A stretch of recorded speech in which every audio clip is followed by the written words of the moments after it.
আজকে আমাদের টপিক একটাই, যেটা আমরা দেখব,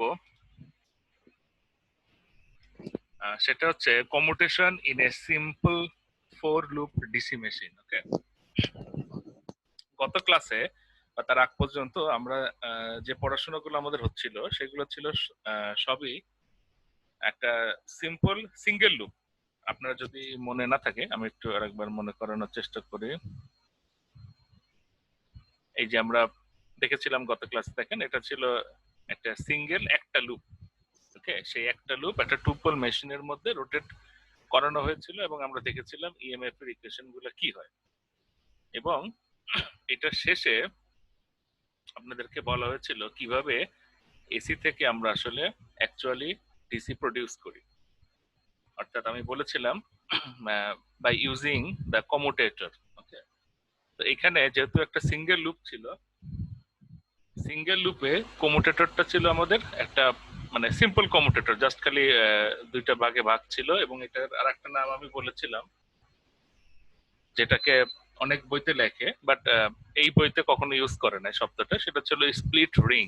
ওকে, নর্মালি রোটারি কোনো কিছু থেকে এক্সটার্নাল কানেকশন দিতে হলে আমরা ব্যবহার করি স্লিপ রিং, তো এটাকে বলা হয় স্প্লিট রিং।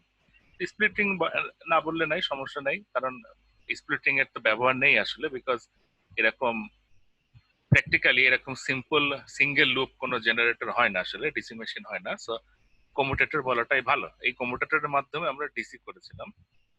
আজকে আমরা দেখব একই সঙ্গে দুইটা জিনিস। এক, ইএমএফ বিল্ড আপ কিভাবে হয়, একটা ঠিক রিয়েল মেশিন বলবো না, বাট একেবারে সিম্পল মেশিনও না। সো এটা ঠিক সিম্পল মেশিনও না, আবার কমপ্লেক্স মেশিনও না। সো এই মাঝে মাঝে একটা জায়গায় আজকে আমরা একটা মেশিনে দেখবো কিভাবে কমিউটেশন হয় এবং ভোল্টেজ বিল্ড আপ করে। ওকে, তো এই ডায়াগ্রামটিকটা আমরা প্রথমে দেখি। খেয়াল করে দেখেন, এটি একটু বোঝার বিষয় আছে, খুব কঠিন কিছু না। প্রথম কথা, it's a two pole machine. এই ছবির দিকে তাকালে কিন্তু বোঝা যায়। দেখেন, this is the north pole and this is the south pole. Okay, so flux কি হবে, নর্থ থেকে সাউথের দিকে যায়, এটা আমরা জানি। মাঝখানে এই যে রয়েছে, এটা হলো আমার আর্মেচার।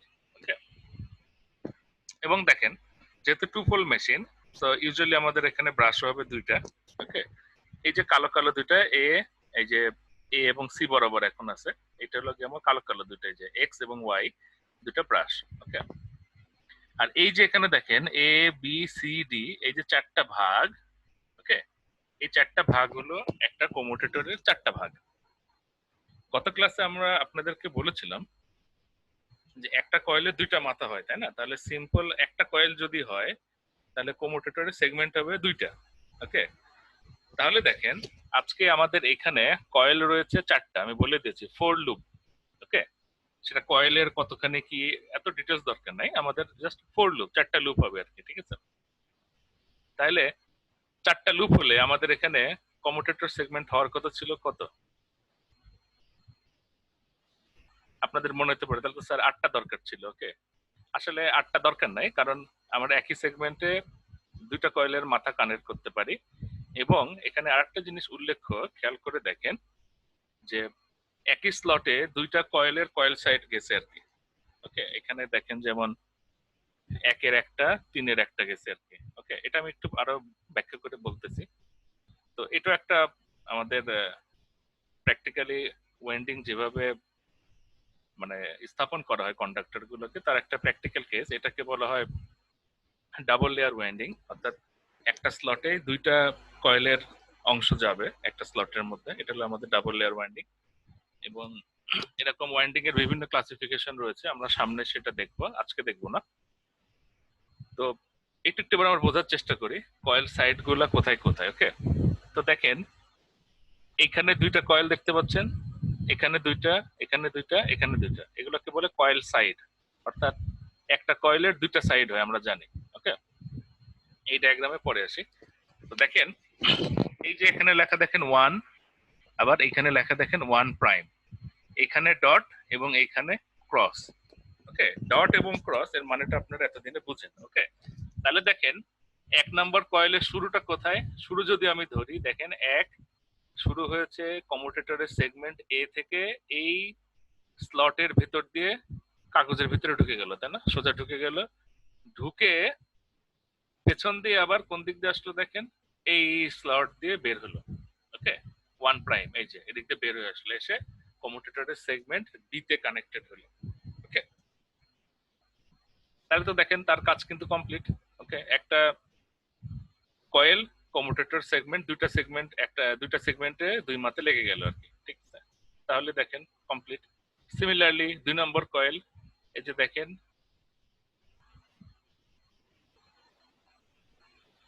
বি এর সঙ্গে একটা মাথা লাগানো, আবার আর একটা কোথায় সি এর সাথে একটা মাথা লাগানো, এই যে 2 প্রাইম, 2 প্রাইম একটা কয়েল। সিমিলারলি 3 প্রাইম একটা কয়েল, সি তে একটা লাগানো, ডি তে একটা লাগানো, 4 প্রাইম। ওকে, এইভাবে কমিউটেটরের সাথে কানেকশন দেওয়া হয়েছে। অর্থাৎ 1 নম্বর কয়েল এ আর বি এর মধ্যে শেষ, তাই না? এই দেখেন এতে এক মাথা, বি তে এক মাথা। ওকে,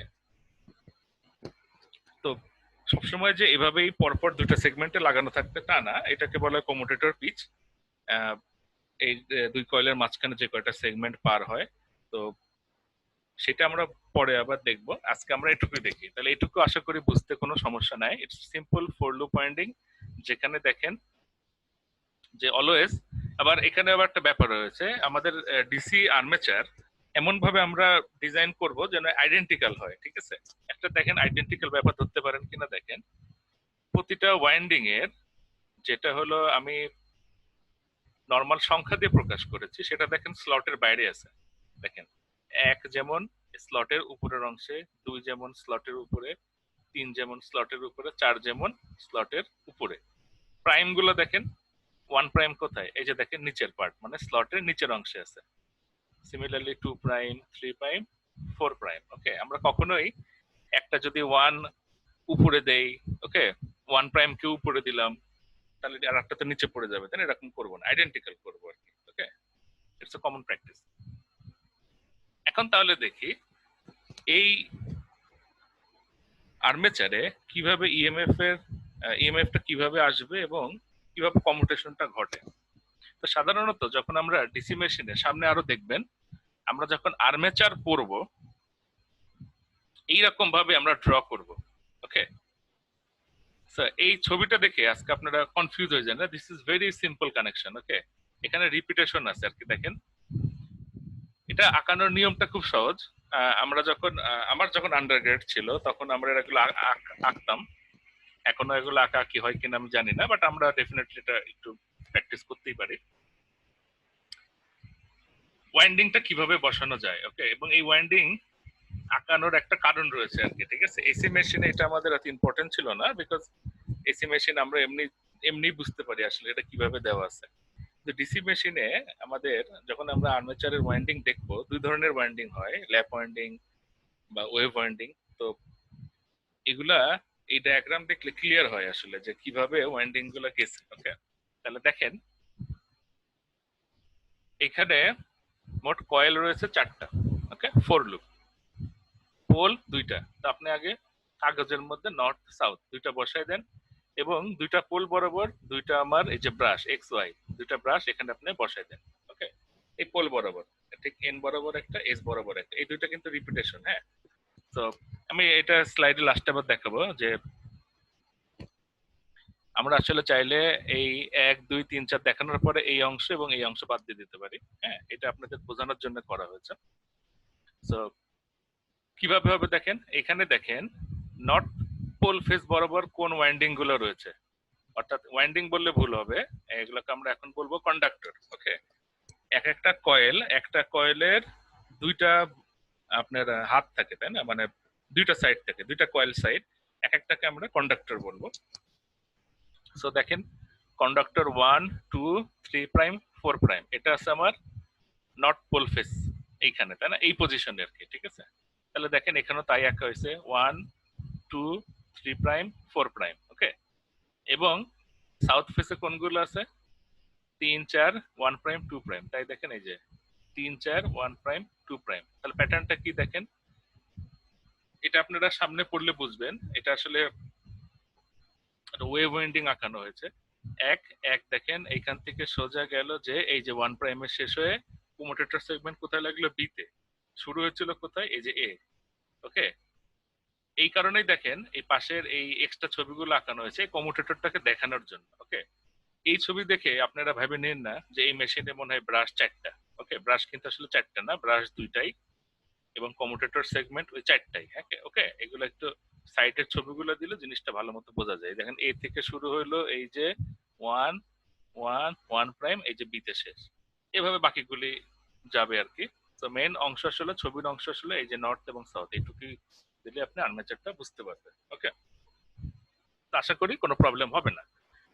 এখন আমরা দেখবো এখানে ইএমএফ টা কিভাবে ইনডিউস হয়। আর আর্মেচারের কনস্ট্রাকশন তো আমরা মানে ওয়াইন্ডিং কনস্ট্রাকশন সামনে আমরা আরো প্রচুর দেখবো, দেখতে দেখতে ক্লান্ত হয়ে যাবেন। এখন দেখেন এই পজিশনকে আমি বলতেছি ওমেগা টি সমান সমান 0। ওকে, 0 এবং 0তে দেখেন এটা আমার কমিউটেটর সেগমেন্টটা খেয়াল করি। সেগমেন্ট এ এবং সির সঙ্গে ব্রাশ দুটো লেগে রয়েছে, তাই না? বি আর ডির সঙ্গে কিন্তু লেগে নাই। ঠিক আছে, তাহলে এটাকে একটা যদি আমরা ইকুইভ্যালেন্ট সার্কিট আঁকতে চাই তাহলে কি হবে দেখেন, এই যে 1 এবং 1 প্রাইম এ আছে এ এবং বির মধ্যে, 2 এবং 2 প্রাইম বি এবং সির মধ্যে, 3 এবং 3 প্রাইম রয়েছে সি এবং ডির মাঝখানে, 4 এবং 4 প্রাইম রয়েছে ডি এবং এর মাঝখানে। ওকে, এটাই তো, তাই না? এটাই তো সার্কিটটা যদি আমি ড্র করি। এখন দেখেন গত ক্লাসে আমরা পড়েছিলাম এই মাঝামাঝি যখন একটা কয়েল থাকে সে তখন সবচেয়ে বেশি ফ্লাক্স কাট করে এবং তার ইএমএফ টা ম্যাক্স হয়, তাই না? এবং আড়াআড়ি যখন থাকে মাঝখানে তখন তার ইএমএফ টা থাকে না, মানে 0 হয় আর কি। ঠিক আছে, তাহলে এখন আমরা দেখি এই অবস্থায় প্রতিটা কয়েলই দেখেন একটা অলমোস্ট ভূমির সাথে 45 ডিগ্রি অ্যাঙ্গেলের মতো আছে, তাই না? এইটা এইটা দেখেন সবগুলাই। সো সবগুলোতেই আমার কি হবে, ইএমএফ যারা ফ্লাক্সকে কাট করে আমার ইএমএফ ইনডিউস হয়। কিন্তু দেখেন ব্রাশ পজিশনটা কোথায়, এ এবং সির সাথে। ওকে, তাহলে সেটাই এখানে বলা হয়েছে যে নর্থ ফেস বরাবর যে কন্ডাক্টর গুলো রয়েছে, নর্থ ফেসে কোনগুলো রয়েছে দেখেন, 1 2 3 প্রাইম 4 প্রাইম, তাই না? এটা আছে আমার সাউথ ফেসে। আর নর্থ ফেসে কোনগুলো রয়েছে, 1 2 3 প্রাইম 4 প্রাইম। আর সাউথ ফেসে রয়েছে 1 prime 2 prime 3 prime 4, sorry 3 and 4। ওকে, তাহলে নর্থ প্রাইমে, মানে সরি নর্থ প্রাইম না, নর্থ পোল ফেজ বরাবর যে কন্ডাক্টর গুলো রয়েছে সেখানে যে ইএমএফ টা হবে, ইকুয়েশনটা আমরা জানি, গত ক্লাসে দেখেছিলাম, ভিবিএল। এটা মানে ওই করলে যা পাওয়া যায়, এবং positive out of the phase মানে আপনার দিক বরাবর আর কি, অর্থাৎ এটা আমার প্লাস সাইড, এদিকে আসবে। আর সাউথ ফেজ বরাবর একই রকম, কিন্তু ডিরেকশনটা অন্যদিকে। ওকে, এটা যদি আমরা এখানে দেখি তাহলে টোটাল ইএমএফ টা কি হইলো খেয়াল করে দেখেন। এই সার্কিটের দিকে একটু তাকায় দেখেন, এখানে একটু যদি আমরা দেখি, বি এবং ডির সঙ্গে ব্রাশের কানেকশন নাই। ওকে, সো সার্কিটটা কিভাবে হচ্ছে একটু খেয়াল করে দেখেন। এটা একটু আপনারা খুব ইজিলি বুঝতে পারবেন যদি ওই যে 1 1-এ যে আঁকতেন কি জানি, ওই যে রেজিস্ট্যান্স আঁকতেন, ইকুইভ্যালেন্ট সার্কিট বের করতেন, খেয়াল করে দেখেন। তাহলে এখানে দেখেন 1 1 প্রাইম 2 2 প্রাইম, এখানে তো কোনো কানেকশন নাই, তাই না? তাহলে এ থেকে এই যে সি, এটা একটা লাইন, আবার এই বরাবর আর একটা আর কি, তাই না? ঠিক না? তাহলে দেখেন মোট ইএমএফ কি হচ্ছে, এক একটা কয়েল সাইডে অর্থাৎ এক একটা কন্ডাক্টরে ইএমএফ ছিল আমার ই। ওকে, তাহলে একটা টোটাল কয়েলে ইএমএফ হলো 2 ই। তাহলে কয়েল এখানে দুইটা, এ এবং সির মাঝখানে দুইটা, সরি আমি এ আর সি বলতেছি, এক্স এবং ওয়াই এর মাঝখানে কয়েল হলো কি আমার দুইটা, তাই না? তাহলে আমার টোটাল ইএমএফ কত, 4 ই। অন দ্য আদার হ্যান্ড এদিক দিয়ে যদি আমি চিন্তা করি দেখেন, একটা কয়েল দুইটা কয়েল, তাহলে ইএমএফ হলো আমার 4 ই। মজার বিষয় হলো দেখেন, এটা যদি এই অংশটুকু যদি না থাকতো তাও দেখেন কি 4 ই, আবার এই অংশটুকু না থাকলেও এইটুকুর জন্য হয়তো 4 ই, তাই না? তার মানে এইখানে দেখেন দুইটা ভোল্টেজ সোর্স হিসেবে যদি আমরা দেখি, দুইটা ভোল্টেজ সোর্স অনেকটা প্যারালালি লাগানো আছে, তাই না? এই কারণে এইগুলোকে বলা হয় প্যারালেল পাথ। ওকে, এখানে তাহলে এই এক্স এবং ওয়াই ব্রাশ কয়টা প্যারালেল পাথ দেখতে পাচ্ছে, তার মানে দুইটা প্যারালেল পাথ থেকে কারেন্ট আমার এই ব্রাশে আসবে, তাই না? এখন যদি আমি এক্স এর ওয়াই এর মাঝখানে কোনো সার্কিট দিয়ে পূর্ণ করে দেই তাহলে দেখেন কি হবে, ধরেন এখানে একটা রেজিস্ট্যান্স লাগিয়ে দিলাম, তাহলে এই পথের কারেন্ট এবং এই পথের কারেন্ট দুইটাই রেজিস্ট্যান্সের ভেতর দিয়ে সার্কিটটা পূর্ণ করবে। ওকে, তাহলে আমরা দেখতে পেলাম ওমেগা টি যখন জিরো, সেই অবস্থায় ব্রাশ এক্স এবং ওয়াই তারা কি পরিমাণ ভোল্টেজ টার্মিনালে পাবে, সেটা হলো 4E এট ওমেগা টি সমান 0। এইবার আমরা দেখব যে রোটেট করে আর একটা সামনে গেছে। ওকে, আরো 45 ডিগ্রি সামনে গেলে কি হয় সেটা আমরা পরের স্লাইডে দেখব। এই ছবিটা খেয়াল করেন, আগের ছবির সঙ্গে তফাৎ তো নিশ্চয়ই দেখতে পাচ্ছেন। এটা ছিল এই বরাবর, এখন এটা হচ্ছে এই বরাবর, অর্থাৎ ওমেগা টি সমান 45 ডিগ্রি। এই অবস্থায় দেখেন এই ব্রাশের পজিশনটা দেখেন, আগে কিন্তু এক্স এবং ওয়াই ব্রাশ দুইটা একদম এ এবং সি এর মাঝখানে ছিল, তাই না? এখন একটা মজার ব্যাপার খেয়াল করে দেখেন, ব্রাশটা চলে আসছে কোথায়, এ এবং বি এর একদম মাঝখানে। তার মানে এই ব্রাশটা কি করতেছে, নর্মালি কি ছিল, এ আর বি এর মধ্যে কিন্তু কোনো ওহমিক কন্টাক্ট ছিল না, কিন্তু যেই ব্রাশটা মাঝখানে চলে আসে এই দুটাকে শর্ট করে দিবে, এবং on the other side C এবং ডি তার মাঝখানে ওয়াই ব্রাশটা শর্ট করে দিবে। ওকে, তাহলে এখন কি হবে দেখেন,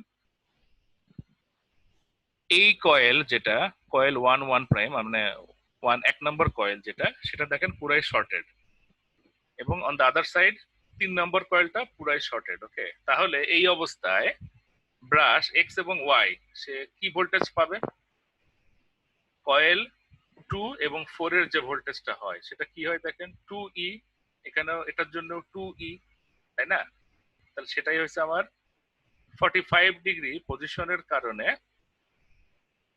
আমার ব্রাশের অ্যাক্রসে ইএমএফটা হবে 2E, এবং প্যারালাল পাথ এখানেও অ্যাজ ইউজুয়াল দুইটা, এই একটা এবং এই একটা। ওকে, এখন আপনাদের একটা প্রশ্ন মাথায় আসতে পারে যে এই যে এখানে ব্রাশের মাধ্যমে এই কয়েলের ভোল্টেজ শর্ট হয়ে যাচ্ছে, তাহলে তো একটা হিউজ পরিমাণ কারেন্ট ফ্লো হওয়ার কথা, তাই না? এইখানে শর্ট এই জায়গাটা দিয়ে আর কি। হ্যাঁ, কিন্তু আসলে হবে না, কারণ দেখেন এই পজিশনে যখন, তখন এক নম্বর কয়েল সে কিন্তু কোনো কি দিবে না, একদম মাঝামাঝি আছে দেখেন, অর্থাৎ তার জেনারেটেড ইএমএফ কিন্তু তখন জিরোর কাছাকাছি। সো এটা আমার শর্ট হলেও কিন্তু তেমন কোনো সমস্যা নেই, কিছু যায় আসে না, ঠিক আছে? তাহলে দেখছেন কি সুন্দর এটাকে ডিজাইন করে, সেভাবে ডিজাইন করা হয়েছে যে মুহূর্তে সে খাড়া হবে এইখানে আড়াআড়ি আসবে, সেই মুহূর্তে এটা শর্টেড হয়ে যাবে। ওকে, এখন আরো যদি রোটেট করে, ধরেন এটা আরো 45 ডিগ্রি সামনে গেল, যেটাকে আমরা বলবো ওমেগা টি সমান সমান তখন 90। এবং এখানে একটা ব্যাপার রয়েছে, যারা ক্লাস করবেন না তারা খেয়াল করে দেখেন, বইয়ে একটু ভুল আছে, এখানে ওমেগা টি সমান সমান 0 লেখা আছে, এটা কি 0 হবে? এটা কি হবে? এটা হবে হলো, আমি লিখে দেই 45 ডিগ্রি। এটা একটু খেয়াল করে নেন, আবার বই দেখে আবার এটাও 0, আগেরটা 0, এটা ধরে নেন না, ঠিক আছে? এটা ওমেগা টি সমান সমান 45।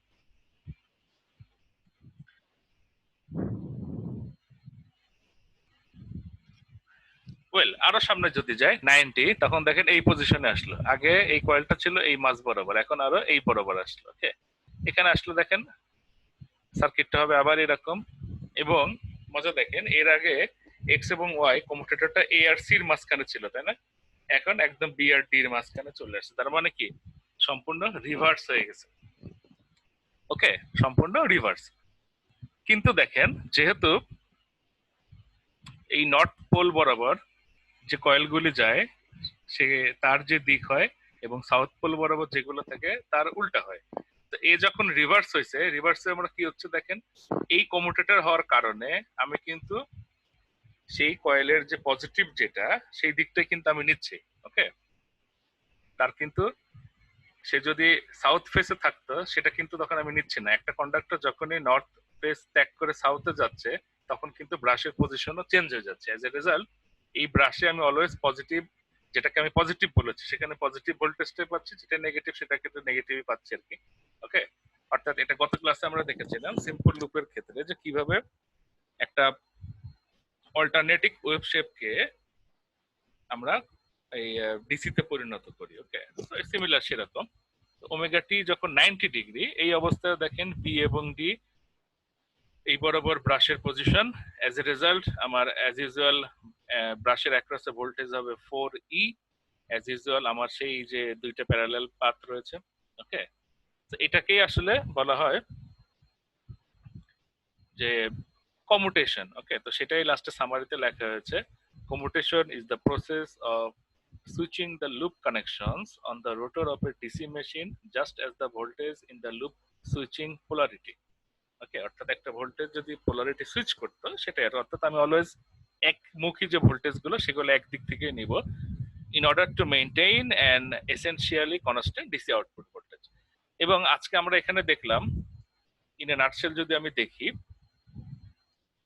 পজিশন জিরোতে তার ভোল্টেজ ছিল, ব্রাশ ভোল্টেজ মানে ব্রাশের অ্যাক্রসে ভোল্টেজ ছিল 4E, 45 ডিগ্রি পজিশনে ছিল 2E, আবার 90-তে যে আমরা দেখলাম 4E, সিমিলারলি আরো 45 সামনে গেলে দেখবেন সেটা হবে কি 2E। ওকে, যখন এটা শর্ট হয়ে যাবে, তো সেটাকে যদি আমরা একটা পুরা একসঙ্গে দেখতে চাই তাহলে দেখেন আমাদের আজকের আউটপুটটা কি হলো, 45-এ 2E, 90-তে এরকম, তাহলে 135-এ যায় আবার এরকম 2E, এভাবে আমরা একটা ওয়েভ শেপ পাই। এটা ডিসি, কিন্তু দেখা যাচ্ছে ভ্যালুটা কি হচ্ছে, একটু কম আর বেশি হচ্ছে। ওকে, এখন একটা জিনিস আপনারা একটু মাথায় রাখেন, এই যে ভ্যালু ওঠানামা করতেছে এটা কিন্তু শুধু এই মেশিনটার জন্য প্রযোজ্য। অর্থাৎ এটার যে কনস্ট্রাকশন, এই যে 4 পোল বা 4 লুপ 2 পোল মেশিন, ওকে, এটার জন্য এরকম, তার মানে এই না যে সব মেশিন এরকমই হবে। It depends. যখনই আমরা আমাদের আর্মেচারের মধ্যে একাধিক কয়েল আনবো, ওকে, তখন একাধিক পোল যখন থাকবে, একাধিক ব্রাশ হবে, তখন একসময় তখন যে সবসময় এরকমই হবে তা কিন্তু না। এই মেশিনের জন্য আমরা পেয়েছি এটাও ডিসি, বাট ভোল্টেজ ওঠানামা করতেছে। এখন দেখেন 1 নম্বর যে ছবিটা আপনাদেরকে আমি বলেছিলাম, এটা দেখে আপনার অনেক অনেক কিছু ভাবতেছিলেন। এই ছবিটাই লাস্টে দেখেন আমি আবার দিয়েছি, এখানে দেখেন কাটে ছোট করে দিছি। ওকে, 4টা commutator segment, A B C D, 2টা ব্রাশ, 2 পোল বরাবর। ওকে, এখন দেখেন নর্থে আছে আমার 1 থেকে সামনে গেল যায় এই যে আবার এটা শেষ হয়েছে এইখানে, এই যে নামলো এইখানে, এই যে 1 প্রাইম ঠেকলো বিতে। দেখছেন, এইভাবে ড্র করতে হয়। ওকে, এবং আমরা সামনে যখন দেখব যে আর্মেচারের ওয়াইন্ডিং, ল্যাপ ওয়াইন্ডিং কিভাবে ড্র করে, ওয়েভ ওয়াইন্ডিং কিভাবে ড্র করে, তখন আমরা আরো ভালো ব্যাপারগুলি বুঝবো, এবং আসলে সেটা বোঝার জন্য এটা করা। ওকে, এবং আমি আপনাদেরকে বাড়ির কাজও দিতে পারি, অ্যাজ ইউজুয়াল আগেও যেরকম দিয়েছিলাম যে এটা আঁকে নিয়ে আসেন। ওকে, তো আপনারা আঁকতে পারবেন। তো এটাই ছিল আজকের এইটুকুই। আসে আপনারা একটু ভালো করে বুঝেন, এটা যদি একটু ভালো করে বুঝেন, আগামী দিন আমরা আর্মেচারের গঠন করব, অর্থাৎ কয়েল গুলা কিভাবে হয় সেগুলো দেখে দেখবেন একদম পানির মতো মনে হবে আর কি। ঠিক আছে, এটা একদম বেসিক। আজকের এটা একটু ভালো করে বাসায় এখনই আপনারা পড়তে বসেন, বা এই 15-20 মিনিট পড়লে আপনারা পারবেন বলে আমার বিশ্বাস। তো আজকের মতো এইটুকুই। এখন কারো যদি কোনো কোশ্চেন থাকে তাহলে আমি কোশ্চেন নেব।